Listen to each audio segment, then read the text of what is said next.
Widespread fraud in the state's welfare program. What should be done to restore public confidence in the Department of Transitional Assistance? And Boston is strong, but the makeshift memorial on Copley Square won't stand the test of time. And Jared Bowen gets caught in the act with the hot new comedy Rapture, Blister, Burn, now on Greater Boston.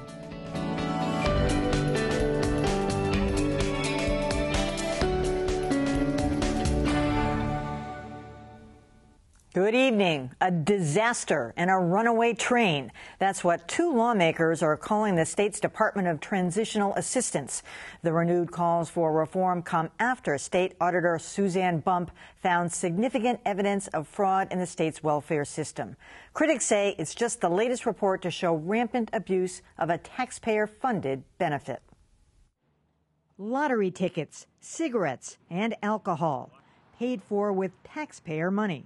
That revelation that some welfare recipients were using their EBT cards to gamble or get drunk caused an uproar last year. The legislature moved quickly to prohibit those purchases. Then the state inspector general found the Department of Transitional Assistance handed out $25 million in benefits without confirming recipients' eligibility. Now the state auditor's office has weighed in. The official audit found over 1,000 cases where a dead person was collecting benefits, over 200 cases of people fraudulently claiming benefits on behalf of a dependent, 30,000 blank EBT cards unaccounted for and presumed lost, and a failure to investigate some $15 million in suspicious transactions. Interim DTA Commissioner Stacey Monahan has vowed to correct the problems. And join me now are Democratic State Representative Tom Sanacandro and Republican State Senator Bruce Tarr. Welcome. Thank you. So would both of you also describe this as, a disaster and a runaway train, would you? I think one of the things that you have to look at is to put this in perspective of where we are. The auditor did an investigation, and her investigation from the first quarter of fiscal 13 showed less than 1/3 of 1% is what we're talking about. We need to protect against fraud, but we also need to look at the bigger picture of poverty in Massachusetts and how that affects kids, because I think that's a big issue that we're not talking about. And a lot of times I think the conversation about the issue of fraud, which is important, takes us away from the real thing of why we have these benefits in the first place. How do we move people out of poverty? How do we move kids out of poverty? But I think people are suspicious at this point that many people are really deserving of these kinds of benefits, especially when you see this kind of stuff. Is everybody vetted to the fullest? So I guess, well, that's an important part, but if you have to look at the poverty numbers, we have 83,000 kids in Massachusetts living in poverty, and the national average is 20% of the kids living in poverty. And we know kids that live in poverty don't have great outcomes. They don't do well in school. They can end up in jail, end up with problems with drugs. And a lot of times it's because they're living in poverty. And that's really the conversation we should be having. It's how do we move these kids out of poverty? How do we do that? I think that's what we should really be talking about. So the 0.3% that Representative Sanacandro was talking about, I mean, it is small when you think of the budget is almost $2 billion. But so what is driving the outrage? The outrage is the fact that Tom is right in many respects. We have a lot of people that need and deserve our help.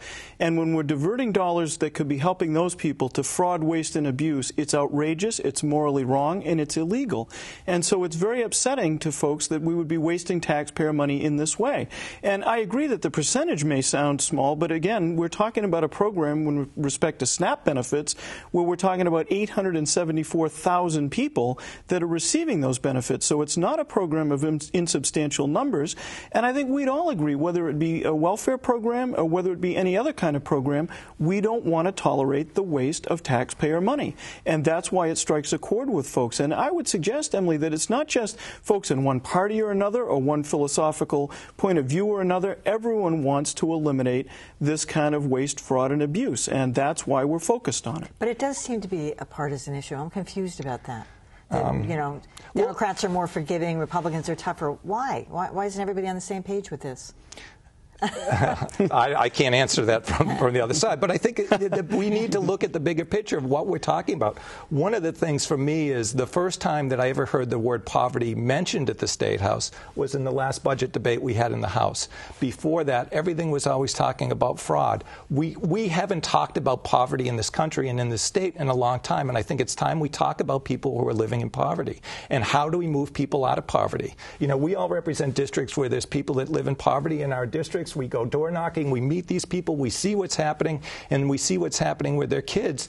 We want to move these kids out of poverty, and we need to do that for the future of the Commonwealth. And I think that's the dialogue we need to have. I think when we focus on this issue of fraud, when it's a small percentage, and you know, we all agree that there shouldn't be fraud, that we should do the best we can to protect against fraud, we need to protect these kids, too. We need to make sure that these people move out of poverty.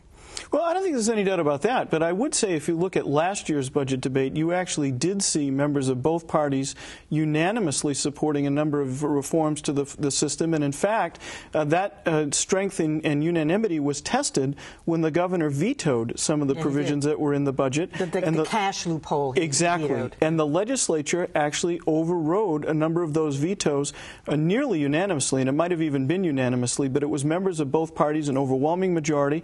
So I think when you have a clear issue that involves the fraudulent abuse of the system, members of both parties stand up and they take action. The question right now is what more can we do to be helpful? The Commissioner Monahan, has really taken the situation seriously. She's got a 100-day plan, has implemented a number of things that will help to curb some of these abuses. So the real question now for legislators like Representative Santacandra and myself is what more can we do legislatively that can't be accomplished administratively within the authority that the Commissioner currently has, and that's where the debate is focused.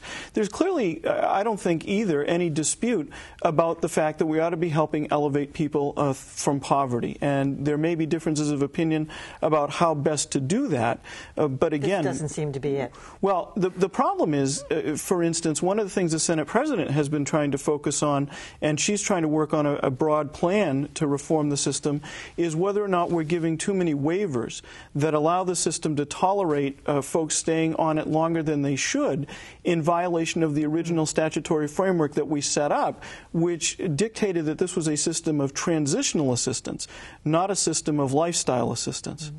One of the things that when you look at the issue of trying to address the issue of fraud, that's where my concern comes, is because how do we address the fraud? What do we do to address the fraud? What about the photo ID? So, well, one of the issues is that when you make it difficult for people to get these benefits, it really harms their lives. I met with this woman named Katie. Also, we have to get a picture on our license.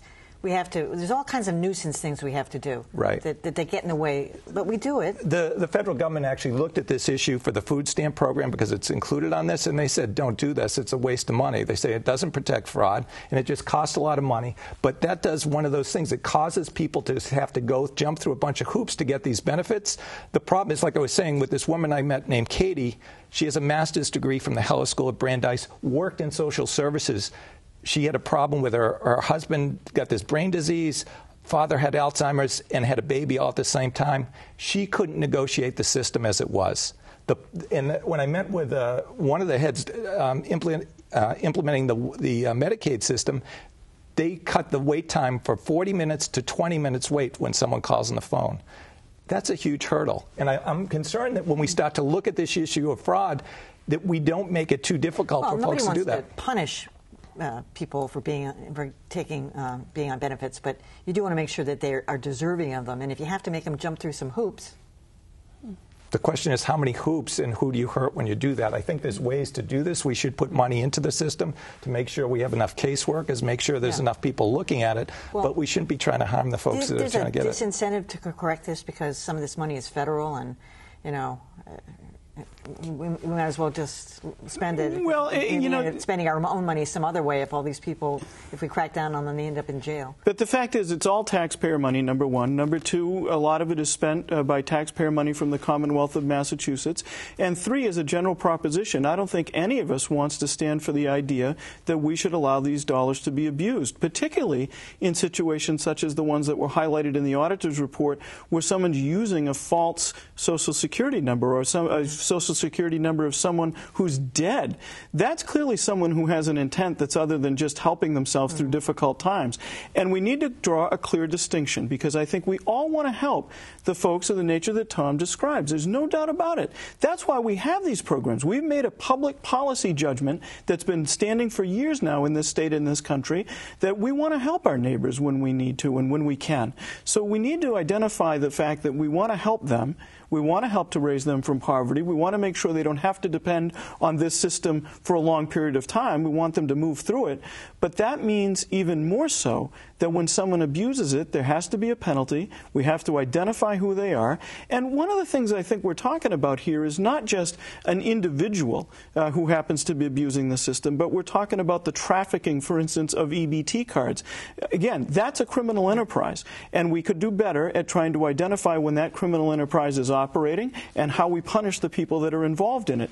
That's a far cry from saying to someone, we're going to raise the bar on your eligibility or make it more difficult for you to get into the system. By the way, those are things we could do. Did you support closing that cash loophole? So you can't just go out, buy something and then cash out the rest of the card, and you can spend the money on whatever you want. Did you support that? No, people need cash to pay for their babysitters and all sorts of things. So I would support that they need to do that. That they need to be able to have access to cash. There's no other way to get cash except off an EBT card? Well, they actually bring in, if you have a family of 3, you bring in approximately $500 a month. That's what they're scheduled to live on. So whatever you have to do, I don't think we use a card on everything we do. So.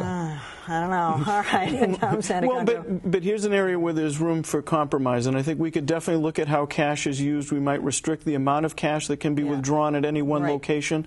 Folks probably do need cash in an emergency situation. That doesn't mean we can't look at the issue and try to find the right answer to protect the integrity of the system. All right. Bruce Tarr, Tom Santacondro, thanks. Thank you. Thank you.